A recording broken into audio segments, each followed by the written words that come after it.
Well, welcome back to Toyota Sports Talk. No longer a rookie, Alex Sarr back for another season with the Washington Wizards. Alex, appreciate your time. Yes, sir. How about it? No more rookie label. It's gone. What's that feeling like? Feels good. You know, it's cool to be a rookie, but I'm happy it happens only once.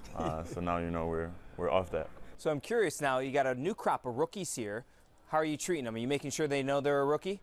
Now, I'm making sure that everything goes smooth. If they have a question or anything, not giving them a hard time, but maybe the vets will, but, I'm just making sure everything goes smooth. What's your biggest advice to them? Because you experienced year number one in NBA. Yeah, I would say just not to be too hard on yourself. Just stay the course, lock in on what we do. I practice every day, keep getting better, and you'll have great results. I really appreciated how you finished the season. I thought you played really well toward the back end of the season. I think you had 5 straight games scoring at least 19 points. What was the difference? What was the turning point for you? Because obviously you had your ups and downs, but then toward the back end of the season, you really started to come into your own. Yeah, I would say just getting used to the game, just knowing, where my points, my shots will come from, working on that, and, just the game slowing down a little bit.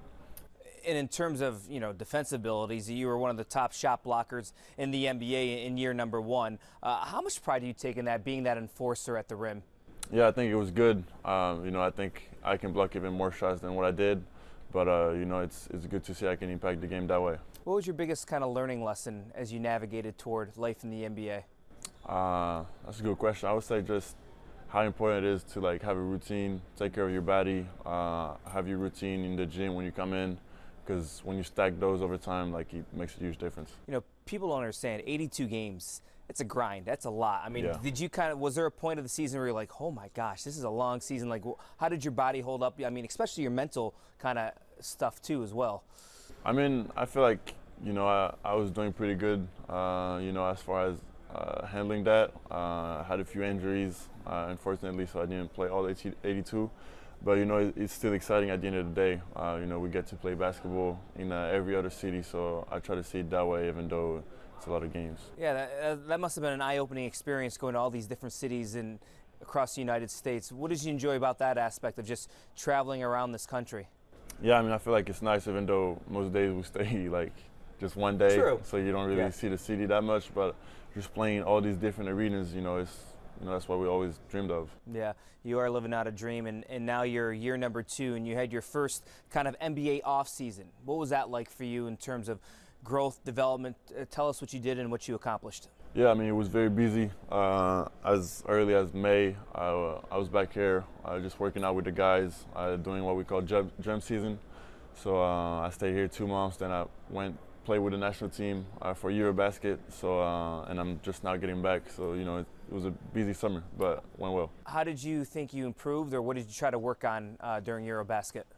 Eurobasket, I was just trying to help the team win, really. But I feel like I improved in physical aspects. I feel like I got a little bigger, and I learned some different stuff playing there that are different from the NBA.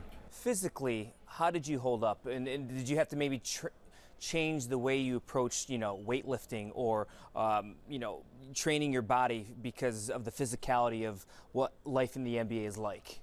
Yeah, I mean, I feel like you do have to work a little differently than what I did prior to getting here. But I feel like I held up pretty good. Obviously I'm always trying to do better than what I did, but I was pretty content with that. So this time last year we were sitting down, you didn't have your driver's license. At all. But now Alex Sarr has that driver's license. So what is life like on the roads here in Washington, D.C. for you? Well, it's a lot of traffic, first of all. But, it's easier than getting driven around everywhere, even though that's nice sometimes. Yeah, was the driver's test hard? I mean, we haven't talked since you had to do that driver's test. The driver's test was not that hard. Okay. It wasn't too hard. Okay. Yeah, I didn't struggle too much. Good, all right. So we got Alex Sarr on the road, on the basketball court. Life is good. So tell me about this team this year, Alex. You got some new faces, new crop of rookies. You got some veterans, C.J. McCollum, Cam Whitmore coming over. What do you think about this roster? Yeah, I think it's great.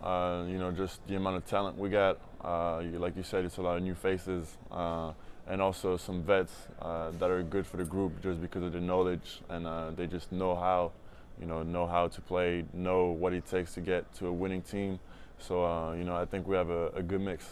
What are the expectations this year for this group? Because obviously last year you had some high moments, some low moments, some stuff in between. So how do you get more consistent as a team? Yeah, for sure. I think, well, the expectation is for us to compete every single night, compete hard. You know, like we say, don't flinch at what's coming at us, and you know, just be ready and keep building towards where we want to be, which is a winning organization, a winning team. I like that. Don't flinch. What is that mindset? Explain that. I think, you know, it's just not to wait. You know, not to be the oppressor. You know, to be the one that's making the action. So this roster, I don't know if you know this, is one of the youngest rosters in the NBA. Why can that be a good thing, Alex? You said why can it be? Yeah, why can it be a good thing that this is such a young team? Yeah, just, you know, a young team means, you know, people that are willing to play fast, you know, play freely, play hard on defense, and have a lot of fast breaks. So that's a good thing in the NBA. So I saw the Wizards are going back to that throwback jersey a little bit, the golds. What do you think about that look? Yeah, I think it looks pretty good. It's different, you yeah. know, and we got the court that goes with it too. So that's pretty exciting to see. Do you remember those jerseys growing up back in the day when you were watching NBA? Growing up, no, but sitting it on social media now, yeah, I do. Yeah, they're iconic, and let me tell you, Wizards fans, they're excited that it's back. So wear that thing with pride. Yes, sir. When you look at this season, 2025, 2026, your second year in the NBA, Alex, what does success look like for you? Like, what are your goals? What do you want to accomplish this year? How do you take that next step individually as a player? Yeah, I mean, my goals are just to be more impactful than I was last year, more impactful defensively, blocking more shots, you know, being even more on the defensive board, offensively being more efficient, and, you know, just have a better year collectively than we did last year. You said the word impactful. How do you measure that? Like, what determines if you're more impactful in your eyes? I think just the activity, you know, like all around, and I feel like you can definitely feel the difference when someone is impactful defensively or not. All right, Alex Sarr, great to see you as always. Thank you. Stay healthy. Have a great year. Yes, sir. Appreciate it. Much more to come right here on Toyota Sports Talk. Stay with us.